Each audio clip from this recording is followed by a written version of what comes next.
Hello, I'm Tom Rieger, president of the NSI and NBI family of companies. Thank you for joining me today. I'd like to start out by telling you a little bit about our organization, its history, and how we can help organizations such as yours to get the most out of your data and make better decisions to maximize mission success.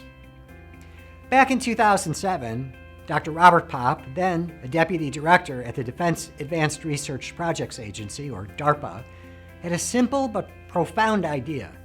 All too often, the human side of the environment was not being fully considered in the analytical and decision-making process.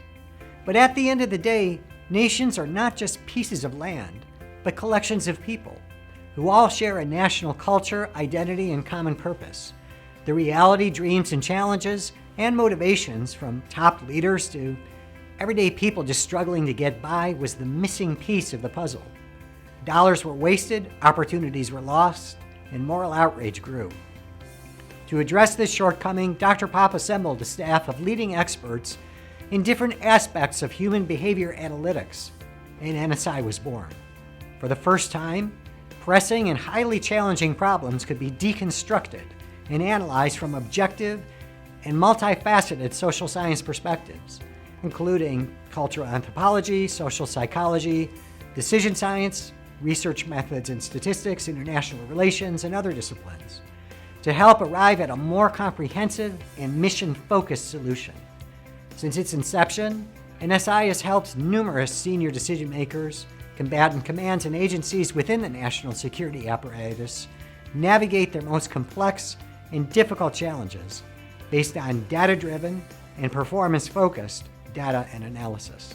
By 2011, it became clear that many of NSI's approaches and unique capabilities could also be applied to help organizations in the private sector. A sister company, National Business Innovations, or NBI, was formed to deliver these same capabilities to organizations across a variety of industries. For example, one of the challenges that we hear again and again from executives in both industry and government is that their organization is data-rich and information poor. They're drowning in text, social media, surveys, and metrics, but still suspect that they're not getting everything they can out of the data they already have. And most of the time, they're right. Organizations are sitting on vast treasure troves of information. Instead of launching yet another survey or yet another off-the-shelf tool, our approach is to first start by looking at what you can learn from the data you already have right now. One way that we help organizations do this is through a technique known as discourse analysis. Discourse analysis is a methodology that's based not on what language is used, but how it's used. Every organization, culture, and brand has a unique language and culture associated with it. The same phrase could mean nothing in one context, but be of critical importance in a different environment or culture.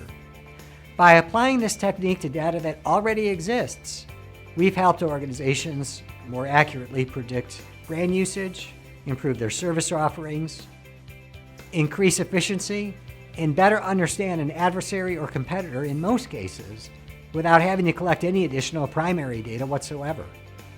So before wasting millions of dollars on the latest fad in metrics and tools, I urge you to make sure you first look inside your own vast storehouse of information and see what you can discover.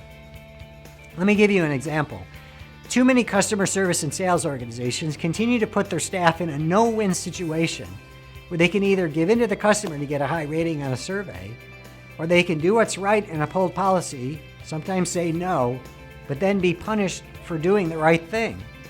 Whether it's satisfaction or willingness to recommend or level of effort, there's an ever-changing parade of this year's best happy metric that's always presented as a magic bullet. But in the end, while they're all good questions, customer service and sales personnel inevitably end up being managed day to day based on virtually the same set of key drivers, no matter which satisfaction variable you choose. The truth is, frontline employees are both customer advocates, but also defenders of your brand. After years of research, we found that the key to this balance is through a very simple concept: dignity. If you help the people you deal with to maximize their capacity to live by their own standards and principles, employees and customers alike, and support the three main pillars of dignity, the benefits are astounding. We've seen increases in brand usage of over 30%, dramatic increases in first contact resolution, all while achieving substantially greater efficiency by following a process that we call DignityTRAC, an integrated approach to reaching that next level of service. The current level of dignity in your organization, more often than not, can be derived through discourse analysis of the interactions you most likely are already capturing from customers. But that's not enough. Having the right metrics, training, and knowledge doesn't matter if your organization isn't able to take full advantage of these benefits. To that end, we also help organizations to free themselves from restrictive policies, practices, and internal bureaucracy that may help fortify one small silo at the expense of broader mission success. So from the boardroom to the battlefield, our staff loves nothing more than taking your most difficult problem, your most vexing challenge, your greatest frustration, or your most pressing dilemma, and not stopping until we crack the code to unlock a path to success.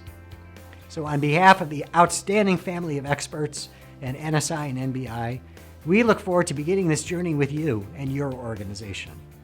Thank you for your time, and I look forward to working with you in the future.